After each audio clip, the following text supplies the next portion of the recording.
foi o projeto que eu tive mais medo de lançar, por causa do assunto que eu abordo ali, né? O texto de Lucas 14, para mim, é um texto que eu acho importante demais para o que nós estamos vivendo hoje, o que a gente está entendendo hoje de necessidade. A gente, sobretudo no Brasil, a gente tem vivido uma polarização muito grande. Isso tem dividido a mesa de Cristo. E eu não queria me isentar de falar sobre isso, sem puxar lado nenhum. Eu não estou dizendo que eu queria falar de política, mas eu queria dizer que na mesa de Cristo, a gente não escolhe quem vai ser o nosso irmão. A gente admite quem o Pai tornou filho. O Grande Banquete, né? Um sermão musical. E, gente, eu ouvi e, assim, eu fui profundamente, no bom sentido, ferido pela mensagem, né?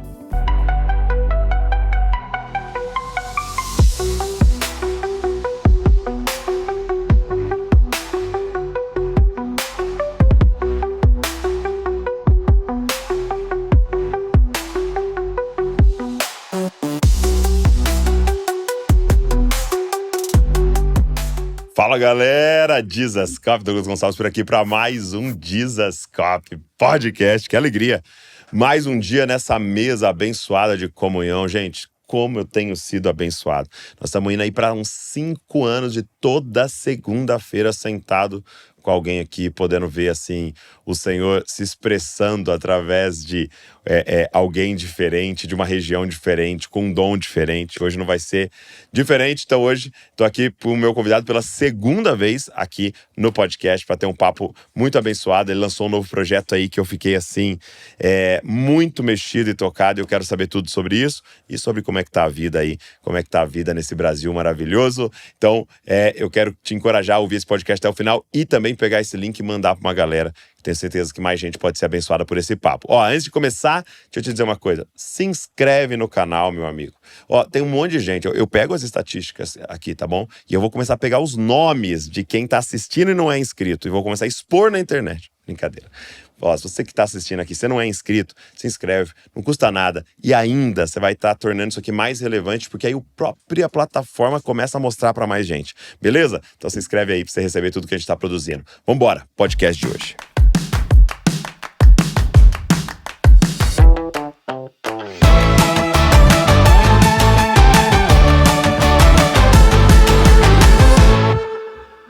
Marco Teles. Opa, bora, Doug. Ficou bom esse careca aí com barba. Eu gostei, cara.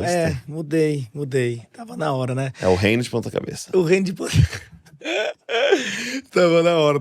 Tava ontem no show aqui de São Paulo, do Grande Banquete. Aí quem tava lá com a gente foi o Gerson, um amigo muito querido, Gerson Borges. Depois ele mandou uma mensagem pra mim e falou assim: Marco, olha, eu te achei, pela primeira vez eu vi o quanto você tem uma mente genial, uma mente brilhante. E eu respondi: mas Gerson, é porque eu sigo pessoas importantes, eu escuto as pessoas certas e tal. Ele falou: eu tô me referindo à sua cara. Sem vergonha. Eita, mas é isso, estamos aqui. Que benção. Obrigado por você estar aqui, viu? A alegria é minha. Voltar para um lugar que fez tão bem para mim. Poxa, muito que bom. especial. Eu tava conversando, né, sobre o tanto que foi inspirador, não só a nossa conversa aqui, né? Sim. Mas a nossa troca aqui do lado de fora, a nossa troca com as câmeras desligadas, isso foi muito importante nos últimos 2 anos da minha vida. Muito Amém. importante mesmo, assim. Muito do que vocês têm experienciado aqui no Jesuscope, né? De estruturar um ambiente seguro para a construção de um conteúdo saudável, né? E comprometido com a igreja brasileira. Isso tem nos inspirado muito lá no nosso coletivo Candeeiro em João Pessoa. Glória a Deus. Essa linha, né? Ou essa tensão do excelente e do vivo ali, né? É uma coisa, eu acho que muito rica para nós brasileiros, né? É verdade. A gente tem muita vida e pudemos aprender com esse excelente até de outras nações até. Ah, claro, com certeza. Mas achar esse lugar assim, né? Uhum. A gente colocou uma sigla pra gente lembrar como time, né? A gente colocou assim, saber, né? Mas aí era cada letra, né? Então, S é de seriedade, né? De fazer isso com muita seriedade, né? De muito temor daquilo que a gente tá fazendo, né? E aí E de excelência, né? Então, B de beleza, né? A gente fala assim, cara, a gente quer fazer isso aqui belo, com compromisso com o evangelho, né? E e R de responsabilidade, assumindo as responsabilidades que Deus for nos dando, né? Então, eu acho que essas coisas vai nos pautando e vai nos ajudando. Não pode nos engessar, né? Mas vai dando plataforma até para florescer mais, né? É uma baliza que vai ajudando a gente a ter autenticidade, né? Mas ao mesmo tempo sem sair de uma medida justa, né, das coisas. Sim. É legal, muito bom. Cara, da última vez nós falamos um pouco sobre Amado Timóteo, né? Sim. E esse projeto tão autêntico assim, eu acho maravilhoso quando algo assim novo surge, porque para mim era novo assim essa questão uma pregação cantada, né? Um sermão musical. Eu achei isso assim tão interessante, porque é um sermão bem explícito, é um sermão, mas todo musical. E é interessante como a música parece que baixa nossas guardas, assim, né? Sim, é verdade. Mas quando você tá pregando ali, vai até um lugar. Se você envolveu música junto, parece que Facilita. vai uns centímetros mais profundo, É verdade, né? é verdade. A música, ela quebra muitas barreiras, né? Ela sensibiliza demais. Ela é uma ferramenta absurda, assim. Não é à toa que Lutero entendeu isso e utilizava a música como uma ferramenta para estruturar a reforma, né? Para solidificar a reforma. A música tem esse poder. Pra espalhar a cultura, né? E mesmo com esse poder, Douglas, eu já vou, assim, já tocar num assunto que, né, que tá em torno do disco. Provavelmente foi o projeto que eu tive mais medo de lançar. Por causa do assunto que eu abordo ali, né? O texto de Lucas 14, para mim, é um texto que eu acho importante demais para o que nós estamos vivendo hoje, o que a gente está entendendo hoje de necessidade na igreja americana, né? E eu me refiro aqui à América do Norte, do Sul e à América Central também. Mas a gente, sobretudo no Brasil, a gente tem vivido uma polarização muito grande. Isso tem dividido a mesa de Cristo. E eu não queria me isentar de falar sobre isso, sem puxar lado nenhum. Eu não estou dizendo que eu queria falar de política, mas eu queria dizer que na mesa de Cristo, a gente não escolhe quem vai ser o nosso irmão. A gente admite quem o Pai tornou filho. A gente admite esse como nosso irmão. E eu sabia que a gente está vivendo num momento muito, muito sensível do Brasil, que qualquer fala acerca disso poderia significar que eu estivesse me posicionando de um lado ou de outro. Então, num Brasil extremamente complicado nessa questão, eu pensei algumas vezes se eu deveria mesmo lançar ou não. E eu tive algumas, assim, quase crises de ansiedade em torno dessa questão. É mesmo? Sim, de verdade. Eu tinha medo do quê? Do disco sair e o pessoal da direita falar: o Marco Teles é de esquerda. E eu tinha medo do pessoal da esquerda falar: o Marco Teles é de direita. E é por isso que ele falou isso. E é por isso que ele falou aquilo outro. E o da esquerda, é por isso que ele falou isso. Porque, quer dizer, encaixotar a minha fala dentro de um discurso político. Porque a gente está vivendo um período complicado. Sim. Isso poderia acontecer. Então, se isso acontecesse, eu ia me sentir extremamente frustrado. Porque eu não estava conversando sobre política, eu estava interpretando um texto bíblico, que é o pau que dá em Chico e em Francisco, entendeu? É o mesmo texto, é o mesmo Cristo, é o mesmo evangelho que vai confrontar, desafiar e provocar o coração de qualquer cristão, né? De qualquer cristão. Os ímpios não, os ímpios vão ter a absoluta, assim, apatia ao texto sagrado. Mas os cristãos, independente de qual bagagem histórica, de qual enfim, geografia, status social, de qualquer uma das suas definições, das suas características, o cristão, ele é desafiado e inspirado pelas escrituras. Então eu queria isso. E aí o meu medo era esse, era que o sermão musical, ele caísse num lugar errado por conta do momento que vivemos. Eu passei muito mal pensando nisso. Muito, isso muito já mal. lá desde escrevendo? Assim, desde escrevendo. Eu sabia, porque eu vinha pregando o grande banquete nas igrejas. Tá, você estava pregando Eu vinha isso. pregando, eu devo ter pregado essa mensagem mais de 30 vezes. Legal. Pelo Brasil. Mais de 30 vezes. Então ela estava mais do que experimentada por mim. E eu sabia que em determinado momento, uma aplicação tocaria nesta questão, né? Tocaria nessa questão. E enfim, eu fiquei assim, ofegante o tempo inteiro. Será que eu escrevo isso? Eu registro isso? Né? Eu registro isso no sermão musical, porque na plataforma do púlpito ali, eu falava. Quando tinha que fazer esse tipo de aplicação, eu aplicava. E era maravilhoso, Sim. dava certo, nunca deu errado. Porque você tem muito contexto. E eu tenho a impressão que a pessoa ali, pessoalmente, com você, também, ela tem, assim, parece que uma percepção melhor do seu coração, né? Eu acho do que também. quando lendo um texto, vendo um vídeo, ouvindo uma música. Sim. E, querendo ou não, o sermão musical, ele reduz o sermão falado. O sermão falado, geralmente, o grande banquete, eu pregava ele em algo em torno de 1 hora, 1h20. 1h20 de pregação. Isso se transformou em 57 minutos, boa parte dos quais cantando. Então, reduz ainda mais, né? 47 minutos. E aí, tem muitas músicas ali no meio, então eu tenho pouco tempo pro texto. Sim, né? sim. Então, isso poderia tornar a coisa ainda menos... oferecer menos contexto ainda para causar mais confusão. Né? Então, esse era meu medo. Eu disse, meu Deus do céu, será que eu vou ser cancelado? Eu tenho tanto medo de ser cancelado. É mesmo? O quê? Morro de medo de ser cancelado. O tempo inteiro, o tempo inteiro.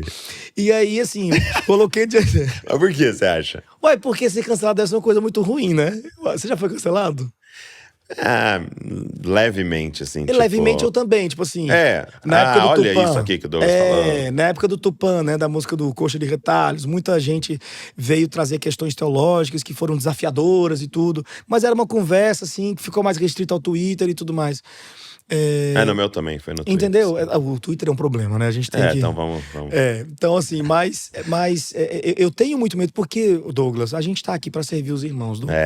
A gente não tá aqui pra fazer confusão. Exato. A gente não tá aqui pra... E eu sei que no meio do corpo de Cristo vão ter pessoas que vão soar como uma brisa para servir bem aos irmãos.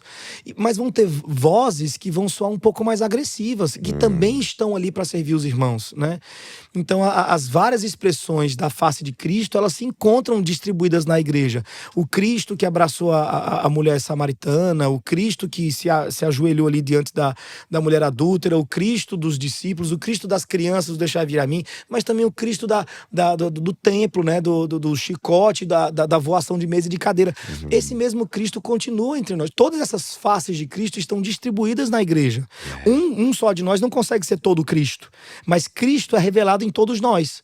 Então, eu sinto que às vezes aquilo que eu trago de conversa tem certa porosidade. E causa algum incômodo, né? Assim, pode causar algum incômodo. Eu procuro... De verdade, eu procuro diante de Deus fazer isso da maneira mais eficaz possível, construindo pontes o tempo inteiro, né? Construindo relações saudáveis, amorosas. Eu gosto de fazer isso de maneira extremamente assim, consciente de que estou servindo os meus irmãos e não que estou superior a eles ou dando uma lição de moral em seu ninguém. Esse negócio da lição de moral não é comigo. Mas mesmo assim, pela porosidade do discurso, eu tenho medo de que isso caia errado no coração de alguém e essa pessoa transforme isso em uma questão, assim, que vai me machucar, entendeu? Tipo assim, e eu sou muito sensível, eu não consigo lidar com essa coisa. Artista. Você sabe, Marco, que tem uma parada interessante. Eu tava na igreja caseira essa semana e o meu amigo Johnny tava compartilhando e a gente tá falando com a igreja. A gente tem uma reunião até hoje à noite, tem mais uma reunião de membros. E a gente tá falando da igreja sobre abuso. Sobre abuso espiritual, o que significa. Porque a gente falou com os líderes sobre isso, mas a gente quis falar com a igreja sobre isso, né? Para que se alguém em algum momento estiver vivendo isso, poder reportar, falar com a gente. Então. E a gente tá falando sobre abuso espiritual, então, né, de fazer isso, fazer aquilo, a pessoa querer mandar na vida do outro e querer falar quando que você vai casar, quando que você vai não sei o quê, sou seu pai espiritual, aquelas coisas assim, de exageros ali, né, e tal. E aí, cara, foi muito louco, que aí o Johnny falando assim lá que alguém falou com ele, né, falou, poxa, é muito importante isso, né, a gente falar de coisas que a gente faz como líder que pode ser um abuso espiritual. Ele falou, agora é importante que a gente comece a falar do outro lado, que é não exercer a autoridade da forma certa e se omitir é uma forma de abuso, né? Então, ter o que falar, ter o que denunciar, e por algum medo se abster, também é um Por conta pecado. dos excessos, né? Por causa dos outros excessos. Você olha pro também é um excesso e pecado. fala, vou me abster. Mas aí nesse momento você está condenando a igreja. Eu não acho que é a bom não quem correção. manda. Mas aí o cara tá em pecado, fala, não vou, a vida dele, não vou confrontar. Isso também é pecado e prejudicial, né? Assim como esse quer mandar na vida dos outros, esse aqui que também se omite, né? Então, é importante, né? Demais. E é difícil encontrar essa justa medida. Eu lembro que na minha época de seminário, uma das cadeiras que eu mais tive interesse foi exatamente a cadeira da disciplina eclesiástica. Porque eu queria entender. Eu cresci na igreja, a vida toda de igreja Cara, eu fui. Então a vida toda eu vi pessoas assim, gente com câncer sendo tratado com AS. É AS que chama? Aquele comprimidinho, bem coloridinho, besta. E eu vi gente gripada sendo tratada com quimioterapia. Então eu pensava, meu Deus, como é que funciona a administração dessas questões tão importantes da disciplina, né? E eu passei o tempo inteiro dessa cadeira atento a isso, né? E no final do semestre, quando essa cadeira fechou, teve um momento de avaliação da cadeira, que o professor mesmo submeteu a gente a conversar sobre o que a gente achou, o que a gente não achou. Trouxe pessoas pra vocês disciplinarem. Imagina hoje que nós loucura. temos a irmã aqui, fofoqueira, gente. Vamos lá. Fofoqueira. O que vocês acham? Desce o cajado dela. Mas assim... E eu falei pra ele, professor, fui muito sincero, falei, professor, eu ainda continuo com muitas dúvidas, eu ainda não sei, assim, aonde meter a quimioterapia, aonde colocar um simples AS, aonde um chazinho de hortelã resolve, você tá entendendo? Eu não sei, cara, e assim, eu já tô há alguns anos no ministério, né, vou fazer 40 anos agora, ano que vem, e de vida, né? Ah, tá. Não, de ministério não. De ministério, eu vou fazer 40 anos de vida, assim, vida esta toda vivida na igreja, né? Mas enfim, oficialmente no ministério desde, sei lá, os 18 anos. Então, eu continuo achando muito desafiador a aplicação da disciplina eclesiástica. Nossa, cara, é uma das partes mais difíceis. Muito desafiador. E é como você falou, a gente não pode fugir. Não é porque alguém está tendo excessos na igreja que a gente vai simplesmente assumir o outro lado e se assim, a gente condena a igreja aos lobos, né? A gente condena a igreja aos lobos, a gente, enfim. Mas aí voltando pro disco. Então, o Grande Banquete, né? Um sermão musical. E, gente, eu ouvi, e assim, eu fui profundamente, no bom sentido, ferido pela mensagem, né? E aí aqui eu acho que é uma coisa interessante disso que você tá falando é uma coisa porosa, confronta, incomoda, mas é a interpretação de um texto bíblico. Isso. E eu acho que essa é a riqueza e a proteção para você. Né? Porque, de certa maneira, seria mais ou menos falar assim, cancela o texto bíblico. Cancela Jesus. Exatamente. Eu só falei o que ele disse. Pronto, eu acho que tá aí. Sua proteção. Eu ia lhe dizer que não aconteceu o meu medo. Então, eu ia te perguntar isso. Não aconteceu, assim, Tá. as pessoas não... Ninguém veio a público pra dizer algo como dizer assim, que absurdo cantar um negócio desse e falar um negócio desse. Ninguém veio a público. Mas eu cheguei à conclusão que você acaba de chegar. Eu acho que a pessoa fica numa sinuca de bico. Ela pode não gostar. Ela pode se sentir, inclusive, extremamente assim, magoada pelo que eu falei. Mas se ela disser qualquer coisa, ela está dizendo contra o texto bíblico. Então... é isso. É difícil. Agora, fala um pouco pra gente sobre esse texto, né? Porque realmente ele é um texto que requer parar e mastigá-lo ali, né? Porque não é uma das parábolas mais óbvias de Jesus, assim, né? Porque ele vai falar desse rei que quer dar um banquete, e eu achei maravilhoso esse pano de fundo e contextualização que você deu, né? Sim. Como é que funciona esse banquete para um rei na época? Pois então, a parábola acontece. Para mim, a grande chave para você interpretar bem essa parábola do grande banquete está no contexto, aonde Jesus está. Ele está numa festa. Então, a história que ele vai desenvolver, o romance que ele vai desenvolver ali, né, faz um paralelo perfeito com o que ele está vivendo imediatamente naquele ponto. Ele está na casa de um fariseu importante, que a gente não sabe o nome, mas é um fariseu importante. E nessa casa desse fariseu importante, tem muita gente ali, enfim, em volta e tudo. Quando Jesus entra, existe um aleijado que está na porta sendo ignorado. Isso é uma questão de tensão para Jesus. No olhar de Jesus, isso é uma tensão. Poxa vida, como é que vocês conseguem banquetear, festejar, quando tem uma vida ali, né? Um irmão. E aí, pois é, um irmão. Aí a teologia de boa parte dos judeus, né? Havia pelo menos uma escola teológica que ajudava a aliviar o peso na consciência desses judeus, que era a teologia que dizia o seguinte: se essa pessoa está ali, é porque ela está pagando por um pecado dela. Tá. Ela está ali nessa circunstância de doença, de necessidade, de miséria, porque ela pecou. Ou ela pecou, ou alguém antes dela pecou. Que é a pergunta dos discípulos para Jesus sobre o cego. Sobre o cego. Então, Tá. eles olham para aquilo e assim eles conseguem se aliviar, assim eles conseguem sentar e comer. Porque se eles interferirem na penitência daquela pessoa, eles vão estar prejudicando um processo que é entre Deus e ela. Então, assim, eu me alivio. Falo, não, ele pecou, tem mais é que pagar mesmo, e aí é a penitência dele. Tudo coopera para o bem. Tudo coopera para o bem. Ainda faço meu papel, dou uma esmolinha, né? Mas eu não altero definitivamente o percurso daquela vida, oferecendo dignidade, trazendo ela para a mesa, sentando comigo. Por que ela pecou? Definitivamente ela pecou, senão ela não estaria assim. Então, essa teologia era uma teologia que deu muita dificuldade. E aí, nesse caso do cego, Jesus vai responder assim: nem ele pecou, nem o pai dele. Não tem nada a ver com isso. É para minha glória. Então, Jesus constrói um outro paradigma. Meu Deus. Diante desse. Jesus quebra essa percepção errada, que alivia a consciência de quem tem muito e não ajuda o pobre. Jesus quebra com isso, joga fora e levanta outro paradigma. Isso aqui é para minha glória. E como é que eu sou glorificado? Quando a ele é devolvida a dignidade. É muito doido porque já viu aquele...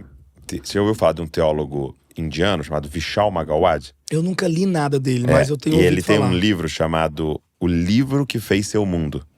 Então é a visão de um teólogo indiano sobre a construção do Ocidente e como a Bíblia está na fundação da construção. Olha que E aí um dos pontos dele é esse: a forma que o Ocidente aprendeu a lidar com seus deficientes é por causa da palavra. E ele fala que um dos textos é esse. Tá vendo que Que interessante. Jesus está dizendo assim: o pecado não é esse homem ser cego. O pecado é que vocês estão numa sociedade cega. Exatamente. E um outro ponto, outro texto que ele usa é o do paralítico no tanque de Betesda. Uhum. Aí ele fala assim: olha, tem 38 anos que o homem tá lá. Aí a tradição diz que um anjo vinha e balançava a água, alguém pulava. Aí até ele fala: eu não sei se curava mesmo, mas de fato algo acontecia, porque ninguém fica 38 anos num lugar que não acontece nada. Alguma coisa, se era placebo, se era... Tá 38 anos ali. Aí ele falou assim, que o que Jesus está denunciando não é que... Porque ele fala assim: qual que era o problema daquele homem? Aí os caras: paralisia. Ele falou: não, pra paralisia tinha solução, o tanque lá. Qual era o problema desse homem? É estar em uma sociedade paralítica, que não sabe fazer uma fila. Tá vendo? Aí ele falou: então provavelmente sempre vinha a filha de um prefeito e descia antes a água. Pois é. Sempre vinha o filho do sacerdote e descia antes a água. Pois é. Então uma sociedade que nunca conseguiu fazer uma fila. Pois é, meu Deus. Esse era o do céu. problema da sociedade. Meu Então Deus do céu. é muito doido isso, né? De Sim. você falar assim, Jesus vem para alterar, camadas muito profundas, né? Pois é, e aí ele estabelece esse paradigma, que a dor e a doença é uma oportunidade para nós manifestarmos a glória de Deus. Uau. É para minha glória, que é exatamente o que você está colocando a partir desse texto desse indiano. É outro paradigma, é outra forma de olhar para degeneração humana, para degradação humana. Não mais como reflexo de um problema dele com Deus e que vai ser resolvido de maneira, sei lá, metafísica, ontológica, distante de mim, não prático, né? Mas é, na verdade, uma oportunidade para que eu manifeste a ele e ao mundo a glória de Deus que repousa sobre mim, né? Devolvendo a ele dignidade, fazendo uma fila, levantando do chão, botando na mesa, entendeu? Curando, enfim.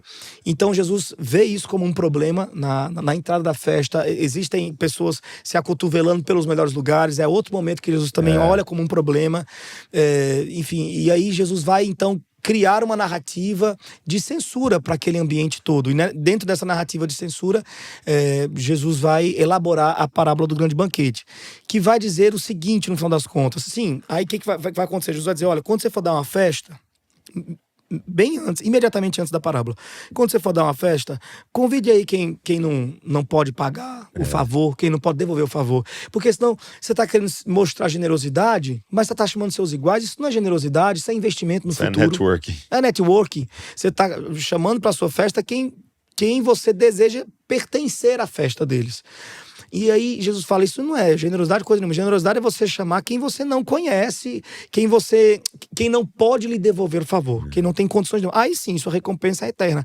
Alguém na mesa suspira, fala assim, vai ser muito bom comer pão no reino dos céus. E esse suspiro, que é uma frase belíssima, a gente às vezes olha assim desapercebido, parece uma coisa boa, mas não foi, porque suscitou em Jesus uma exortação.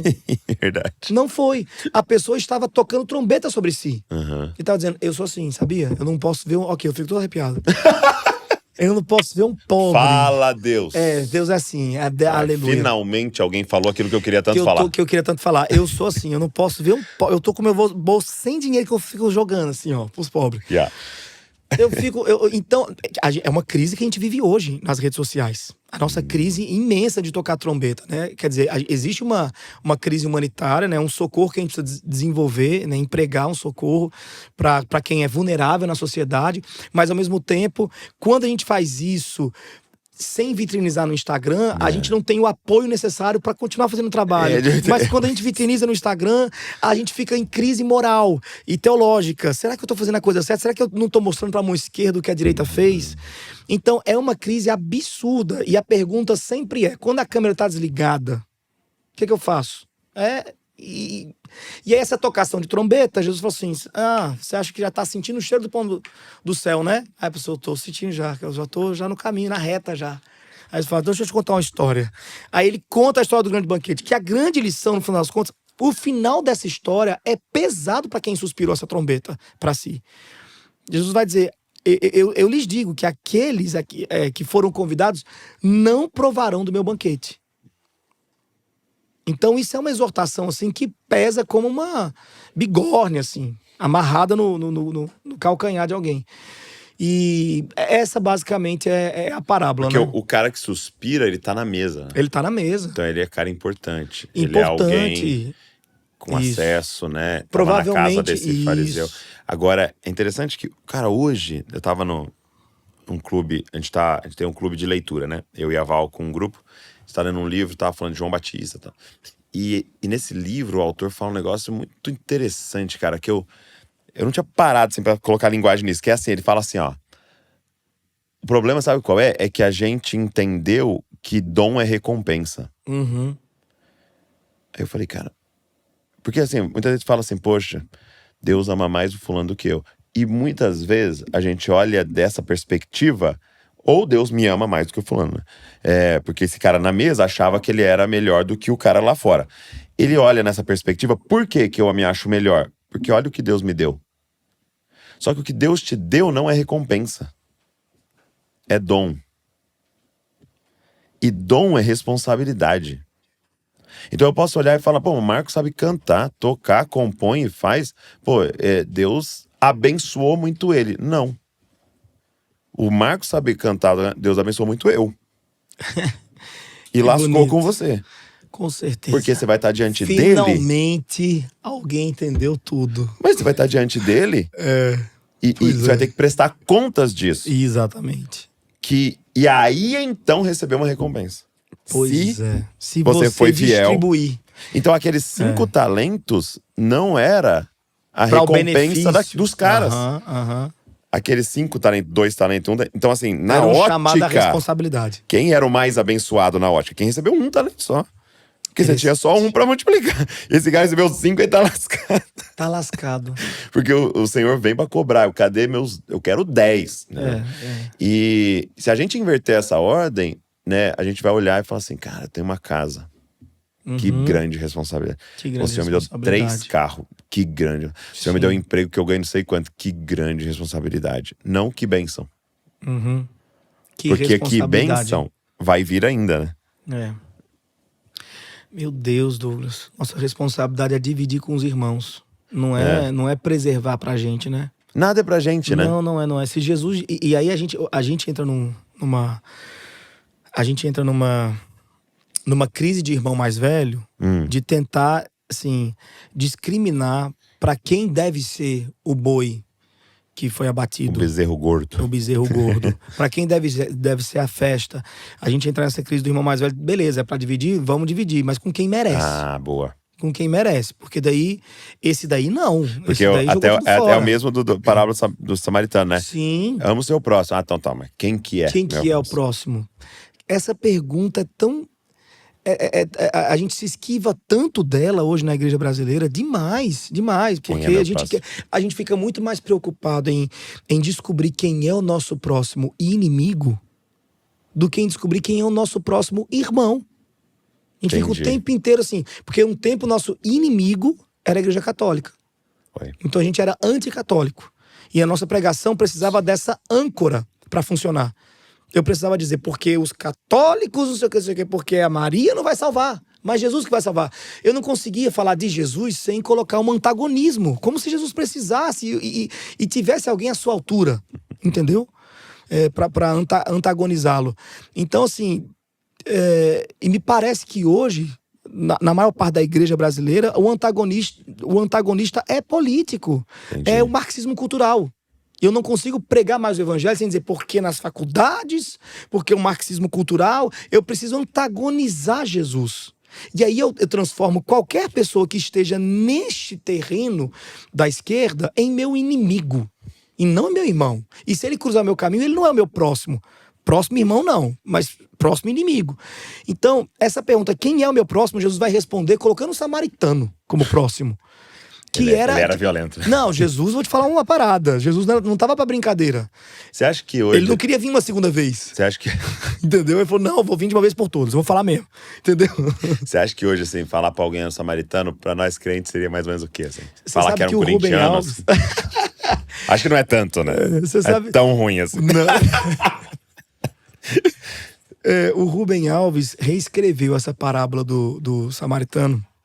Você já ouviu a reelaboração dele? Não.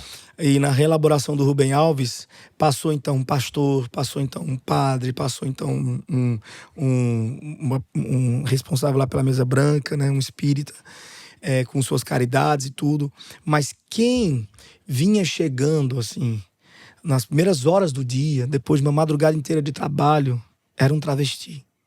Segurando sua sandália alta nas mãos. E ele estava já cansado do seu trabalho. Ele foi violento. Foi violento. E o travesti então se abaixou e falou, meu Deus, o que esse ser humano está fazendo aqui na sarjeta? E pegou esse ser humano, colocou nos seus ombros, levou até uma UPA, deixou lá e falou, olha, se precisar de remédio, qualquer coisa, eu vou pagar. Abriu sua bolsinha, deixou um dinheiro lá para a enfermeira, né? Da onde é que veio esse dinheiro a gente sabe muito bem. Abriu, deixou lá e falou assim, ó, cuida dele aí. Então, assim, o bom... Era esse nível de estranheza. O bom samaritano. Quando Jesus fala que ele era bom, isso é uma coisa extremamente chocante. É tão agressiva aos ouvidos quanto para a comunidade cristã, de forma geral, não todos individualmente, mas de forma geral, ouvir que um travesti, que é o completo oposto de tudo aquilo que a comunidade cristã apregoa, fez a bondade cristã, fez a bondade divina de socorrer a vida humana. Porque isso é um reflexo do que Deus fez ao mundo. É um reflexo do que Deus fez ao mundo, né? Socorrer a vida humana. Então, assim, colocar... O Rubem Alves, ele foi bem agressivo aqui. E eu acho legal, porque isso adapta pra gente. Quando a gente escutou... Gente, a palavra samaritano hoje é positiva. É a mulher samaritana, é o bom samaritano. Então a palavra que não causa nenhum repúdio no nosso ouvido. E palavras como fariseu, saduceu, escriba, essas palavras são negativadas pra gente. Mas na época de Jesus era o oposto. Se a gente quiser adaptar, a gente tá falando de pastor, a gente tá falando de apóstolo, a gente tá falando de ministro de louvor, a gente tá falando de teólogo, a gente tá falando de cantor gospel.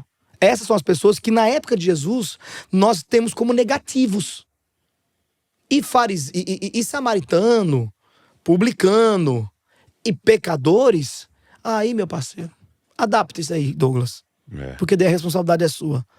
Mas o publicano, por exemplo, hoje seria um político corrupto, né? Claro. O cara que se vendeu para o que é o nosso inimigo. Sim, e oprimir o próprio povo. Não tenho dúvida. Uma opção, vai. Claro, é uma opção, não tenho dúvida. Mas outra forma de entender o publicano é como um traidor da sua causa. Não é necessariamente um político. É um traidor da sua causa, porque o publicano traiu o seu povo, entendeu?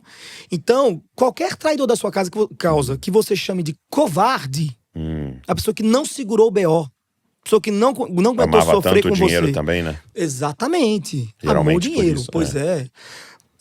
Geralmente por isso. Mas se a gente, Pode ser outras coisas. pode ser outras coisas legítimas. Como o desejo de oferecer um tratamento melhor para sua avó. O desejo de oferecer educação melhor para seus filhos. Entendeu? O desejo de oferecer melhores condições de vida para uma família que veio da periferia. Então, pessoas que vêm de uma sequência familiar de periferia, elas não costumam se sustentar muito diante da possibilidade do dinheiro. Elas não costumam. E elas cedem diante do dinheiro. E a gente não entende isso, porque a gente veio de outro lugar. A gente não entende isso.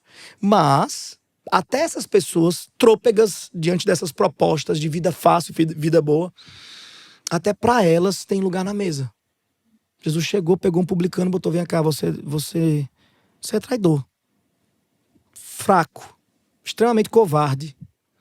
Mas eu tô aqui para ser sua força. Aquela de Zaqueu, né? Pois que ainda é o líder dos publicanos.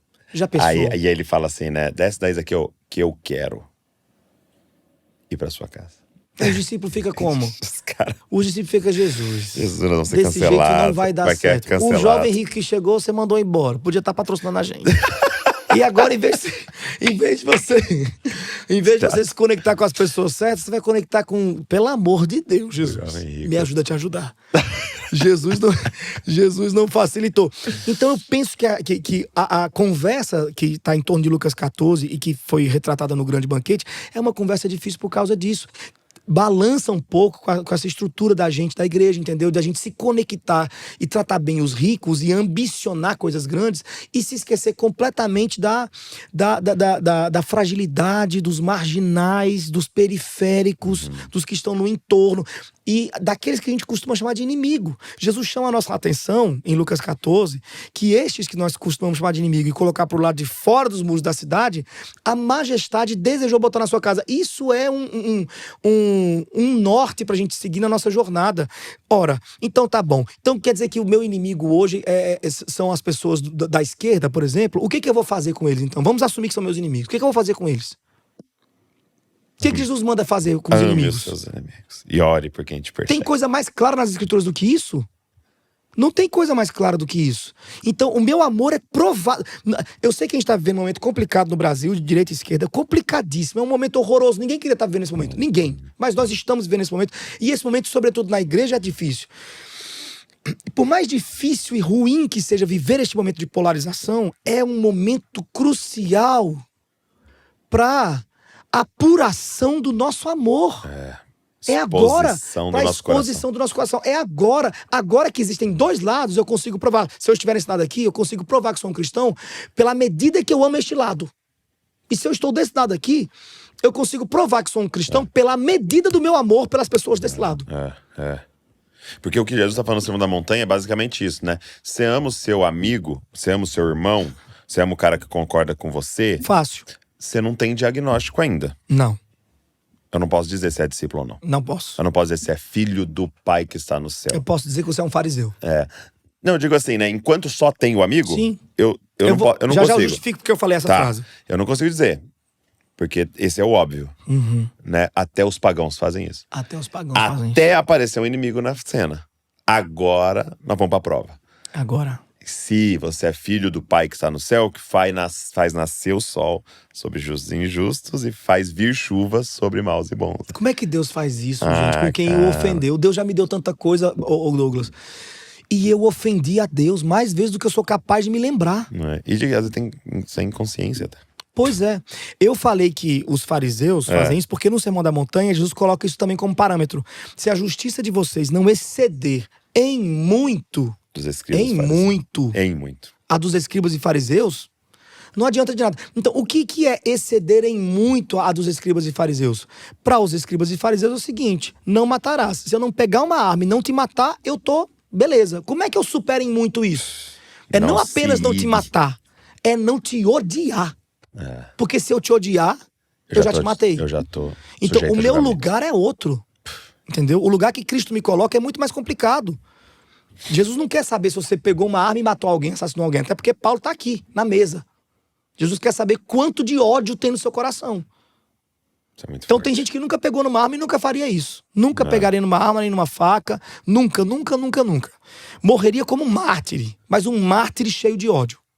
Uau. E morreria longe de Cristo. Então a nossa justiça precisa exceder em muito a dos escribas e fariseus. O Sermão da Montanha é desafiador. Cara, Sermão da Montanha é muito tenso. Eu não leio, eu não gosto, eu não... É. Brincadeira, eu gosto. Acho que você lê. Eu tenho um cara que veio aqui, já falei 200 vezes já, o Marcelo Cacilhas. Ele falou assim, olha como termina. E eu fiquei com raiva porque é o texto que eu termino todos os cultos, né? É. Aqui na igreja nós terminamos o culto falando, Mateus 28, 18. Agora vão, façam discípulos, nações, batizando em nome do Pai. Aí tem essa parte, né? E ensinando eles a obedecer tudo que você ordenar. Aí ele falou assim, Douglas, interessante esse texto, né? Ele falou, a pergunta primeira é, você sabe tudo o que ele ordenou? Aí eu falei, peraí. Aí ele falou, e você tá fazendo tudo que ele ordenou? Pra depois nós ensinar outros a fazer tudo que ele ordenou. Meu né? Deus, que loucura. Aí, depois que eu ouvi ele, eu falei, propósito, vou decorar o Sermão da Montanha. Então eu consegui terminar o capítulo 5. Parabéns. Que coisa Pra linda. você ficar, tipo, aqui, Que ó. desafio bonito. E aí, e essa parte do você não se irá, tal. A parte do, cara, se alguém te bater numa face da esquerda, se alguém te processar, deixa eu levar também pra pegar a capa, deixa eu levar também a túnica. Se alguém te fizer andar uma milha, vai 2. Cara, você fala, Meu Deus do céu, que Jesus. desafio é esse? Para esse tempo que a gente tá vivendo ainda mais. E Jesus levou isso a cabo. A Jesus cabo. levou isso a cabo. Quer dizer, o que Jesus está falando? Cada parte, né? O que Jesus está querendo dizer, trocando em miúdos, né? Como diriam os mais antigos. Trocando em miúdos, o que Jesus está querendo dizer com isso? Está querendo dizer que você não deve ter uma preocupação de autopreservação. Para de se autopreservar. Você está aqui para ser servido. Para ser servido. Você é o pão e o vinho da mesa do seu irmão. Assim como Jesus ele levou a cabo nesse ponto. Jesus foi a carne e o sangue. Ele fez mais um símbolo antes de ir para a cruz. E partiu mesmo o pão e falou aqui, ó, minha carne. Vou mostrar mais uma vez. Já falei no Sermão da Montanha. Venho falando com vocês, venho mostrando para vocês. Mas vem cá, vou fazer uma última ilustração. Que eu sou muito pedagógico, como diria o PJ. Tá aqui o pão, ó, moído em favor dos irmãos. E aqui na mesa tem amigo e tem ladrão. Tem inimigo. E é para todos. Traidor. Vinho e pão. Tá aqui o sangue, ó, a uva. É meu sangue, que é em favor de vocês.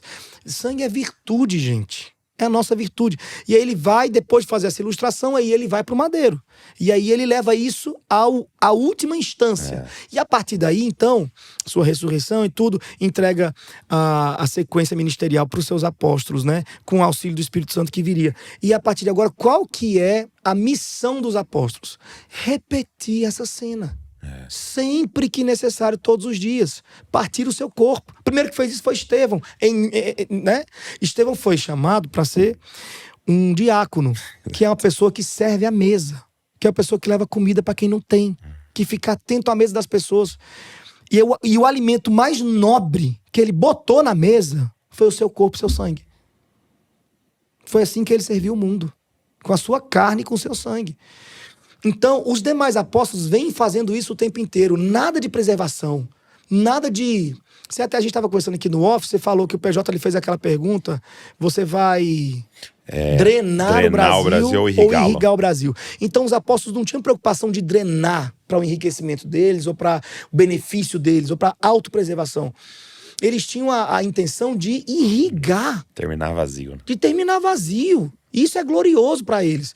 A gente chega hoje num ponto que quando a gente conversa sobre irrigar e quando a gente confronta sobre essa mania de acúmulo, isso causa um estardalhaço na igreja. Peraí, você tá falando do quê?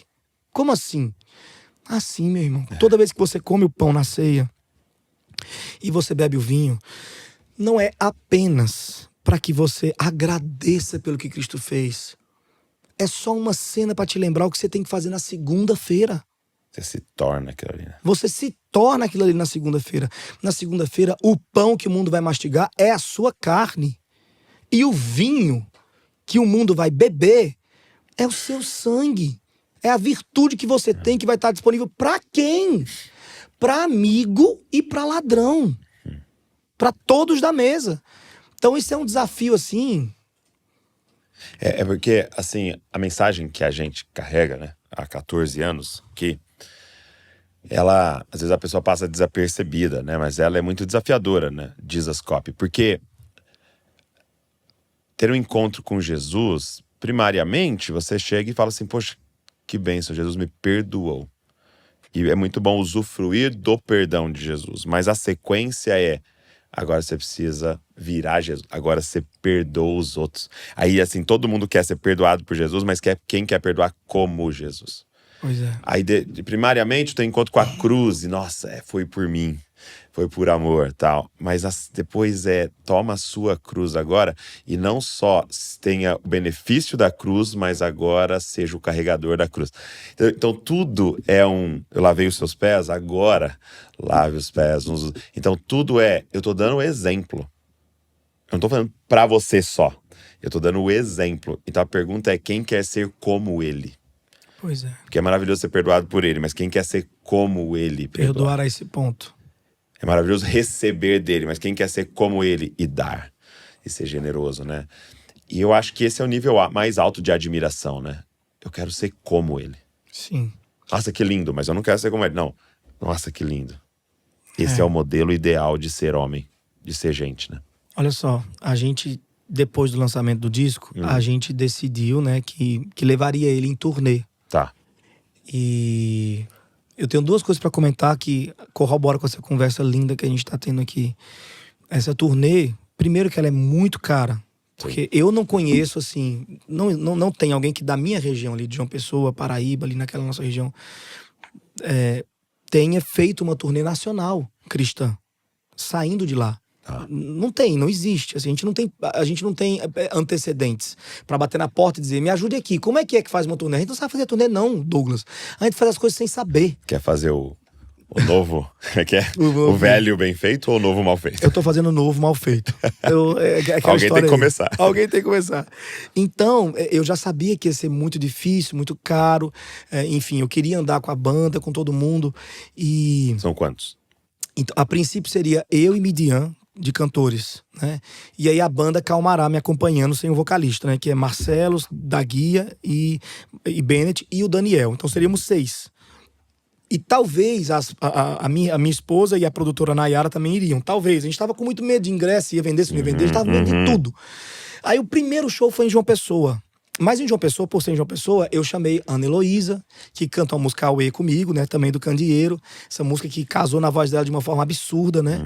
Eu chamei também o cantor da banda Calmará, Sereno, e fomos nós 4 cantar, né? E aí foi uma banda muito maior, metais e percussão e tudo. Tava todo mundo lá. Foi incrível. Tinha 1.500 pessoas lá em João Pessoa. Foi absurdo. Isso nunca aconteceu. Assim, da gente ter um público tão grande em João Pessoa. Nunca aconteceu. Foi a coisa mais... Faziam 12 dias que a gente tinha lançado o disco. As pessoas gritaram as músicas. Tô te falando uma coisa assim que eu falei, que é isso, gente? Que loucura é essa? A gente vindo do interior, a gente vindo de Recife, de outros lugares. E aí, quando eu cheguei em casa pra descansar, no dia seguinte comecei a ver os stories, os videozinhos do show. E eu vi os meus irmãos ali. Eu vi a Ana Heloísa ali. Ana Heloísa que veio lá do sertão do Rio Grande do Norte, cantando. Cheia de virtude. Uma das mulheres, assim, mais inteligentes e talentosas. Ela tá aqui, né? Uma das mulheres mais inteligentes, mais talentosas, mais cheias de virtude, mais cheias de responsabilidade. Deus não foi bom com ela. Não foi bom. Mas com a gente ele foi muito bom. Pra mim ele foi com a gente ele foi muito bom. Então, assim, e ela cantando ali, ela veio de uma jornada absurda, uma jornada do sertão do Rio Grande do Norte até aquele palco ali. Pra mim fazia sentido ela estar ali cantando aquela música. Ela, entendeu? Ela vem de um lugar de periferia que jamais estaria numa plataforma de evidência nacional. Que encarna a música. O Sereno, que é o cantor da Calmará, ele veio do interior da Paraíba, Guarabira, um menino de uma família que foi desestruturada, disfuncional. A Midian, que canta também no Candeeiro, cantora também, que eu estava ali cantando no palco, ela carregava sacola de roupa 3 horas da manhã na feira de Caruaru. A vida dela era servir as patroas dela na feira de Caruaru vendendo roupa. Entendeu? O meu irmão, meu amigo, compositor ao meu lado do álbum Grande Banquete, que é o da Guia, ali, tocando aquela guitarra dele, Ele que veio da periferia de João Pessoa, um lugar, assim, extremamente carente da nossa cidade. Uma família extremamente, assim, ordinária, comum. Então, Daniel, aquele menino de igreja que passou a vida inteira servindo o pai dele na igreja. Bennett na bateria, menino, filho de pastor da Assembleia de Deus. Periferia, família pobre, com dificuldades. Então, eu olhei para essa cena toda e eu chorei muito em casa. Eu tive uma crise de choro. Uma crise de choro horrorosa, assim. Minha esposa entrou no quarto, eu tava sozinho. Minha esposa entrou no quarto, até fiquei com vergonha. Morro de vergonha de chorar. Quando eu choro, eu fico horroroso. Eu fico parecendo um monstro. Por isso que eu nem choro, às vezes. E aí, eu tava chorando muito. E minha esposa perguntou, por que eu tava chorando? Eu tentei explicar pra ela. À medida que eu soluçava, eu dizia, nega, porque o grande banquete tá bem aqui, ó. São os meus irmãos cantando diante dessas pessoas. É Deus dizendo de novo que ele escolheu a periferia. É Deus dizendo de novo que ele tem uma preferência por quem vem de lugares de muita dor, de muita precariedade, de muito sofrimento. E eu falei pra ela, nega, eu não sei quanto vai custar e se vai sobrar R$1 pra nossa família, mas vai todo mundo. Vai todo mundo. Aí ela, tá, amor, você tá emocionado, calma. Me deu um abraço assim, você tá certo, tá emocionado, mas a gente vai conversar já depois sobre isso. Deus já aceitou no coração o seu sacrifício. Aí eu falei, nega, não vou deixar ninguém pra trás. A gente vai rodar o Brasil inteiro, todas as cidades que a gente colocou, que a gente ia rodar durante o ano, e os meus irmãos vão estar ali, porque eles são o reflexo da mensagem do grande banquete. Não tem como ir sem eles. E a gente tem ido, né? Então a gente já passou por Recife, Recife, Salvador, Fortaleza, Goiânia, Brasília, Belo Horizonte, Ipatinga e agora São Paulo. Tá descendo. Estamos descendo. Agora, mês que vem Rio de Janeiro, depois vem Curitiba, Florianópolis, depois Manaus e Rio Branco. Entendi. E quem sabe a gente renova aí essa turnê. Mas assim, essa fotografia do palco, o que acontece ali é poderoso, não só pelo que a gente está cantando, mas por quem está em cima daquele palco cantando. É o Nordeste que está cantando. É o Nordeste que está dizendo. É o Nordeste que está entrando num cenário que...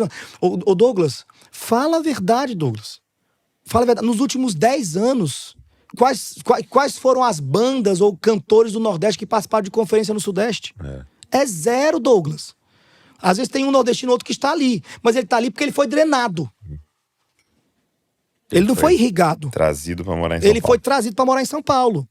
Então, o que está acontecendo ali é um reflexo de uma coisa bonita de se ver. É bonito. Eu fico até em tremor. E grande temor.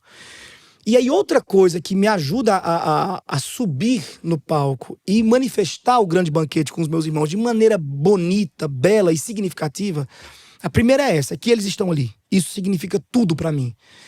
Mas a segunda coisa é que eu coloquei também definido o seguinte, que toda cidade que a gente fosse, antes do show, a gente visitaria alguma obra cristã social que estivesse lidando com o grupo C, com pessoas vulnerabilizadas, pessoas periféricas. Fala pra galera os 3 grupos.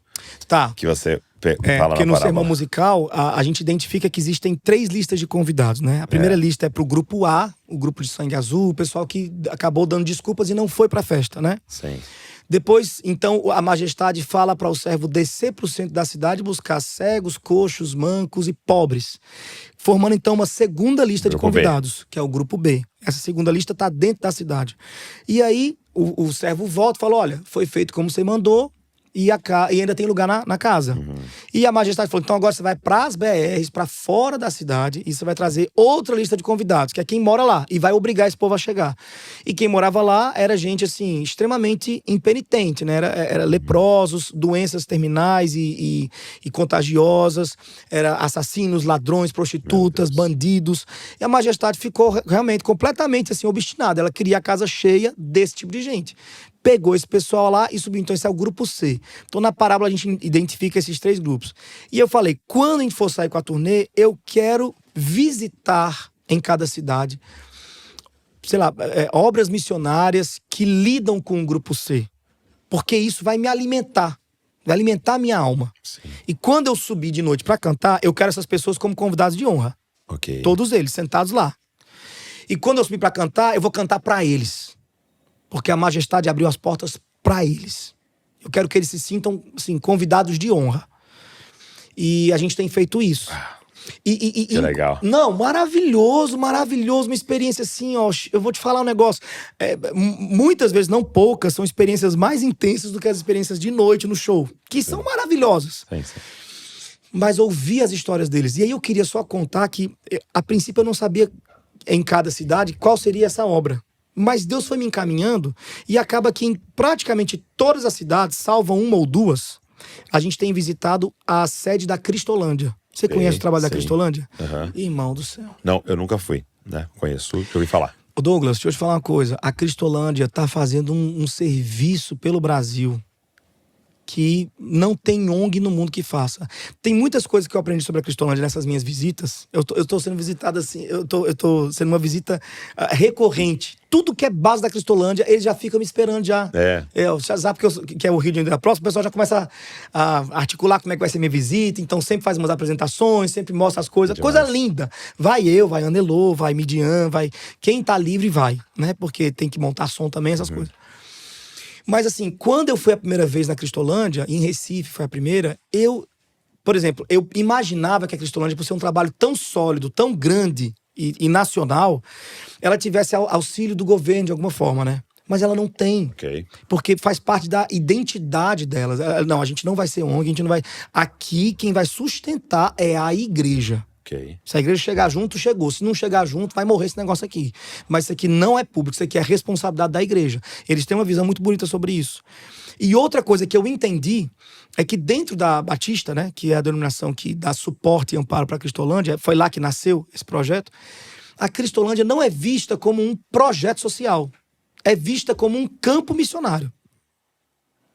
Então, existem pessoas que estão agora mesmo nas suas igrejas sendo assim, trabalhadas e aprendendo para serem direcionadas ao campo missionário da Índia. Outros que estão sendo ao campo missionário da África e outros, na Batista, que estão sendo preparados para ir ao campo missionário da Cristolândia, que é para lidar com o pessoal que tem cultura própria. Sim. Que tem linguagem própria, que tem costumes característicos. Você sabe que a Cristolândia nasce na Cracolândia, né? Ela nasce aqui em São Paulo, na Cracolândia. Você quer que eu te dê um dado assustador? Diga. Que eu aprendi aqui, visitando a Cristolândia daqui de São Paulo, essa semana. A Cristolândia daqui é a principal, né? A mais sólida, obviamente, né? E, enfim, lida com uma crise que tem impacto no Brasil inteiro, que é uma crise paulistana da Cracolândia. É uma crise paulistana, que começa aqui nesse estado, que tem a ver com todas as envergaduras dessa cidade. E a maioria esmagadora dos poucos missionários da Cristolândia, a maioria esmagadora dos poucos missionários da Cristolândia em São Paulo não são paulistas. Você conta nos dedos de uma mão um missionário paulista que está na Cristolândia daqui. Então tem missionário do Nordeste, tem missionário do Sudeste, do Centro-Oeste, tem missionário do Norte. Mas paulistanos você conta nos dedos de uma mão. Você quer que eu te dê outro dado alarmante na Cristolândia? A maior parte dos missionários efetivos da Cristolândia nacional, a maior parte esmagadora, é mulher, para uma demanda masculina. Porque eles têm que dar assistência para um público majoritariamente masculino. Sim. Onde é que estão esses homens? Fazendo legendários. Nenhuma crítica ao legendários, tem até amigos que são também. Nenhuma crítica zero, acho maravilhoso. Tudo que você puder fazer para se encontrar com você, se encontrar com o eterno, nenhuma crítica, zero crítica. Mas eu gostaria muito que a nova moda fosse a Cristolândia. Eu gostaria muito que a nova moda, para como aprender a se encontrar, a encontrar-se com a sua humanidade, com a sua humildade, encontrar-se com a sua finitude. Como aprender a encontrar-se, inclusive com Cristo. Eu gostaria que a próxima moda fosse, a gente vai ter uma experiência em Cristolândia. Só homens. Porque a demanda é majoritariamente masculina. Tem Cristolândia que tem um homem. Meu Deus. 2 homens. E 4, 5, 6 mulheres. Para lidar com 60, 70 pessoas. Então, assim, é um trabalho sólido que eu sempre entro e saio de lágrimas nos olhos. Sempre. Não tem como eu não sair de outra forma. Eu sempre saio chorando. Feliz, tá? Eu não saio triste, não. Okay. Porque a obra de Deus é feita assim mesmo. Isso aqui que eu tô falando não é uma reclamação. É um desafio, porque a partir dessa fala... Convocação. Uma convocação. A partir dessa fala, Deus vai tocar no coração de muita gente. Glória a Deus por isso. Mas não é uma reclamação, porque é assim que Deus estabeleceu que fosse. Obra missionária se faz assim. dependendo de Deus. É. É milagre. É pra você olhar e dizer assim, gente, então como é que funciona? Milagre. Milagre. Milagre. A coisa que eu achei muito forte no Sermão Cantado foi a parte do que você... eu nunca tinha reparado nos verbos são diferentes, né? Convida, usa a classe A. Pega pela mão. Pega pela mão, usa a classe B. E obriga, usa a classe C. Isso é muito forte, porque... às vezes a gente tá olhando para pessoas que estão numa situação tão fundo do poço e pensando, não quis, né? Não quis. Convidei, eu não quis. Ela não tá nem entendendo o que você tá falando. Não. Não tem nem linguagem para entender a pregação. Se desse uma Bíblia para ela, não saberia nem ler. Né? E é muito interessante isso. Obriga. Demais. Que os coisa. coxos e aleijados, né? Pega pela mão, né? Tipo assim, e aí você... Ainda tem como guiar. Eu peço, você fala pra você mandar uma mensagem, né? Pra pessoas que nos pegaram pela mão. Você sabe o tanto de mensagem que eu recebo assim, quase que semanalmente, né? De pessoas mandando print pra mim. Que ouviram o Grande Banquete e mandam um print pra mim. E no print tá ele falando com alguém que eu não conheço. E dizendo, pastor, você foi meu guia, eu quero te agradecer. E eu acho isso tão bonito. Eu fiz um desafio, esse negócio da gratidão, né? Eu fiz um desafio, uma live que eu tava, fiz um desafio, ó. Galera, nós vamos todo mundo, ações de graça, né? Para com esse negócio de, gratidão aqui. Não, ações de graça, vamos agir e tal, né? Legal. Aí foi uma das coisas pra mandar uma mensagem pra alguém agradecendo, foi importante. Aí um cara mandou um print pra mim, que ele mandou, pastor, obrigado, tal, o senhor marcou minha vida em momentos difíceis, foi o senhor que tava lá, tal, só quero dizer muito obrigado, eu te amo. Aí o pastor respondeu assim, tá saindo da igreja? Pastor. Aí o cara falou, não, pô. Só recebe esse mensagem quando a pessoa tá indo embora, né? Então eu não sei nem responder um tipo de mensagem. Meu Deus, você vê como a gente não tem uma cultura de agradecer. Verdade. Que isso deveria ser para um pastor natural, né? Você todo dia ajudando pessoas. Sim. Pois é, natural. Mas Douglas, cara, a gente tá demais. nesse desafio dessas visitas e isso tem sido muito especial para alimentar a nossa alma da verdade que a gente tá cantando de noite. Sim. Sabe? E eu tô muito feliz mesmo, porque eu acho que nunca em toda a minha vida Deus foi tão, assim, gracioso comigo, no sentido de me colocar com pessoas certas, com amigos certos. Na verdade, Deus é muito gracioso comigo, mais do que eu posso agradecer. Eu fico até constrangido. Sim.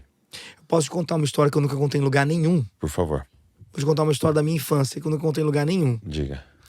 Que me constrange muito. Eu nunca contei, nem pregando essa história, porque ela me mata de vergonha. Mas eu vou contar. Mas como tem pouca gente aqui? Tem pouca gente, então, assim, eu vou contar porque isso é um sinal de como é que Deus desde sempre tem cuidado de mim de uma forma que eu não mereço. Eu não mereço.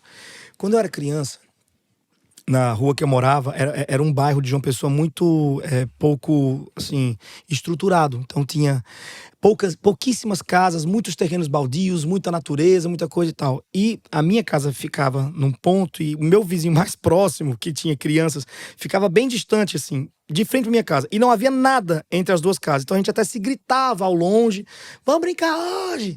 E tal. E nessa casa, então, eu tinha 3 amigos, crianças também, né? O mais velho tinha a minha idade, eu devia ter uns 12 anos. Aí o do meio deles tinha uns 10. E o mais novo deveria ter 8 anos. Era bem isso mesmo. Era bem isso. A gente saía pra brincar. Um determinado dia a gente decidiu que a gente ia fazer, que a gente ia brincar de fazer churrasco na fogueira de acampamento. Ai, meu Deus do céu. E aí eu me lembro que a gente juntou as coisas. Essa família era uma família muito rica, família de bancários e tal. A minha família era uma família de missionários, muito pobre. Era um bairro bem rico, mas ali só morava gente rica ou missionário, entendeu? Entendi. Então a igreja bancava meus pais numa casa ali porque a gente estava plantando uma igreja naquele bairro. Então, vamos fazer isso aqui. Aí a gente foi na casa deles e tal, tinha coisa para levar, espeto, não sei o quê. A gente levou uns pedaços de queijo, umas salsichas e tal, ia botar uns gravetos. Aí eu lembro que o irmão mais velho falou, vamos levar o álcool. Eu falei, é melhor não levar o álcool. E ele disse, não, mas vamos levar não sei o quê. Aí eu falei, então vamos levar. E nessa banda de criança, 12 anos, imagine. Levamos o álcool pra fazer essa fogueira debaixo de uma árvore. Aqui ficava a casa deles e a árvore ficava no terreno baldio ao lado, uma árvore bem no centro aqui. A próxima casa além dessa A próxima casa era um centro espírita que ficava bem aqui assim, distante. E aí tinha um segurança aqui. Nós então sentamos embaixo desse pé de árvore. Eu cheguei primeiro e me encostei no tronco da árvore. Então a gente ia fazer a fogueira na minha frente e eles iam sentar ao redor ali. O irmão do meio falou, deixa eu sentar aí, Marco. Aí eu falei, não. Não deixo. Aí ele falou, não, deixa, por favor, insistiu, ficou puxando meu braço. Aí eu falei, ai, que saco, tá bom. Aí eu levantei, não apenas dei lugar a ele, mas eu fui para o lado oposto. Fui pro lado oposto. Então eu fiquei do lado oposto, ele ficou aqui encostado na árvore, ficou outro irmão aqui e outro irmão aqui. A gente ali, em um determinado momento, para usar o álcool, para renovar o fogo, quando a gente foi usar o álcool, o trem explodiu. Sim. Subiu um fogo muito grande que cobriu ele que estava na minha frente. Eu não via mais ele. Cobriu assim, entre eu e ele. E do mesmo jeito que subiu rápido, desceu rápido. E quando desceu, todo mundo levantou e saiu correndo. Eu saí correndo e gritando também, sem entender muito bem o que estava acontecendo. A princípio até achando assim, que era qualquer coisa, uma brincadeira. Mas quando eu olhei pro lado, esse meu amigo estava pegando fogo. E o irmão dele mais novo também estava. E aí eu comecei a ficar desesperado. Aí eu falei pra ele, rola no chão, não sei o quê. Nisso, esse que se queimou mais, começou a correr para o lado oposto do único lugar que tinha uma alma viva adulta, que era esse segurança. O outro menorzinho correu nessa direção. Esse menorzinho foi primeiro socorrido. E ele conseguiu tirar o short desse rapaz. O outro, que estava de calça de moletom, demorou muito para alguém fazer alguma coisa por ele. Então, assim, os dias e os meses que eu vivi depois dessa experiência foram os piores momentos da minha vida inteira. Eu não conseguia parar de me sentir culpado, eu não conseguia comer, eu não conseguia dormir. Eles sofreram muitíssimo, eles ficaram internados nos hospitais de lá. Eu me lembro, assim, as cenas são horrorosas, Douglas, de todos os dias que se seguiram. Eles quase morreram algumas vezes, tiveram que ser transferidos de hospital de helicóptero, faziam raspagens todos os dias. Enfim, foi uma coisa, assim, tenebrosa. E um detalhe dessa história, que é bem pentecostal, é que quando meu pai estava saindo de casa, ele viu a gente em uma outra árvore perto da minha casa, brincando, subia em árvore e tal. E meu pai passou com o carro, botou a mão para fora e falou, Deus, guarda meu filho. Falou em voz alta. Falou em voz alta. Deus, guarda meu filho. E foi embora. Essa história eu não conto porque ela é uma história muito problemática para mim. Eu não consigo resolver essa história. Não consigo. Eu não consigo dizer que Deus me guardou porque meu pai orou. Me parece meio injusto. Eu não consigo dizer que Deus permitiu que esse lugar fosse trocado na fogueira porque eu tenho alguma coisa melhor do que meu amigo. Entendeu? Porque ele tem um plano na minha vida e meu amigo não tem. Então, essa história, pra mim, ela é irresolvível. Então, nem adianta você jogar comentário, mandar vir falar comigo. Eu não converso sobre essa história com ninguém. Não converso. Eu sei que Deus cuidou de mim. Sei também que Deus cuidou deles. Sei também. Mas, assim, as sequelas nesse que trocou de lugar comigo são permanentes. Ele não, até onde eu pude conviver com ele, ele não esticava mais a perna. Ele passou mais de 1 ano no hospital. E ele não esticava mais as pernas dele ficavam sempre assim. Ele não conseguia ficar assim de pé. Então, é uma história muito difícil, mas desde então eu vejo que Deus cuida de mim. Até a contragosto. Tem hora que eu não gostaria que ele cuidasse de mim. Tem hora que eu gostaria que Deus fosse atrás de alguém melhor. Tem hora que eu me sinto meio Pedro, dizendo, retira desse barco aqui. Jesus, você pisou no barco errado. Vai para um barquinho melhor. Tem tanto amigo meu, calvinista, gente boa, que nunca pisou na linha. Eu já brinquei nessa linha pra cá e pra lá tantas vezes na vida. Eu nunca fui a pessoa mais correta do mundo. Eu nunca fui a pessoa mais santa. Eu nunca li tantos livros como eu gostaria. Eu nunca evangelizei. Eu não sou bom de evangelizar, Douglas. Eu não sou bom. Eu nunca fui fervente em oração. Eu acho que a minha alma é orante, mas eu nunca fui... Sabe essa pessoa que ora o tempo inteiro? Ora mesmo, entra no Uber, evangeliza. Eu acho isso lindo, mas eu não sou essa pessoa. Então, às vezes eu falo, Senhor, eu tenho certeza que o Senhor entrou no barco errado. Talvez por isso que a mensagem de Lucas 14, o grande banquete, seja para mim biográfico. Seja importante para mim. E quando eu decidi fazer o grande banquete, eu decidi por causa de uma pergunta do Felipe, do Daguia. Ele perguntou, Marco, que eu estava em dúvida entre o grande banquete e outro texto. Ele falou, Marco, se fosse para você escolher o último da sua vida, para você fazer e morrer, qual seria? Eu disse: o grande banquete. Ele falou assim: então vai ser esse. E eu me sinto assim, Douglas. Eu me sinto que eu já posso ir. Porque eu contei a minha história. E a história de tanta gente. Que é uma história que às vezes você não vai gostar, mas Deus gosta. Muito bom. É isso. Dizer pra você que eu fui profundamente abençoado. Eu, a Val, Que bom. né? Tive a honra de ser quem mostrou pro Paulo Borges Júnior. Foi. Eu conheço. Nunca ouvi, mas conheço. O PJ. Obrigado. Obrigado também, Obrigado irmão. por contar essa história. Obrigado pela vulnerabilidade. Obrigado pelo carinho. E, cara, de ser esse canal, né? Essa mangueira, né? Que por onde tá passando coisas que o Senhor quer liberar sobre nós e que não seja o último. Espero. Amém. Queremos outros. Agora que eu vi que não teve cancelamento, eu tô pronto pra fazer outro. É isso aí, irmão. Cara, obrigado. Obrigado também. Deus abençoe, viu? Deus abençoe Cada muito. lugar que vocês forem, Amém. Deus use poderosamente vocês. Amém.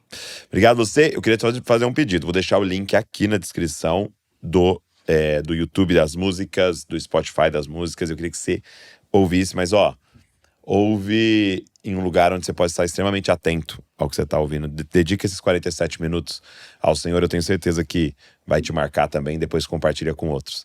Beleza? Obrigado por ficar aqui com a gente. Pega esse link também, manda pra uma galera. Acho que muita gente pode ouvir esse papo, ser extremamente abençoado. E também deixa um comentário aí o que o Senhor ministrou ao seu coração. Deus abençoe você e não se esqueça. Você é uma cópia de Jesus. Valeu. Tô aqui para agradecer você que tá sempre aqui com a gente no podcast Jesus Copy. Eu espero que você tenha sido abençoado pelo nosso canal e eu queria te fazer um pedido. Será que você poderia se inscrever aqui no canal? A gente pega às vezes as estatísticas e a gente sempre vê que tem um grupo muito grande de pessoas que assiste, mas não é inscrito. Quando você se inscreve, é uma forma gratuita de você dizer, isso aqui é relevante e nos ajudar a alcançar mais pessoas. É uma forma maravilhosa de agradecer se você é abençoado pelo movimento Jesus Copy. Agora, tem mais uma forma de você poder abençoar tudo que está acontecendo aqui. É se tornando um membro aqui do canal Jesus Copy, se tornando um Jesus Copies, né? E você pode, então, ser membro, você vai estar contribuindo financeiramente para toda a equipe que está por trás aqui trabalhando, produzindo conteúdo para mais pessoas se parecerem com Jesus. Então, se você pode fazer isso, vai estar abençoando muito o movimento Jesus Copy. Então tá aqui, é só você clicar e se tornar um membro do nosso canal Jesus Copy. Deus abençoe você.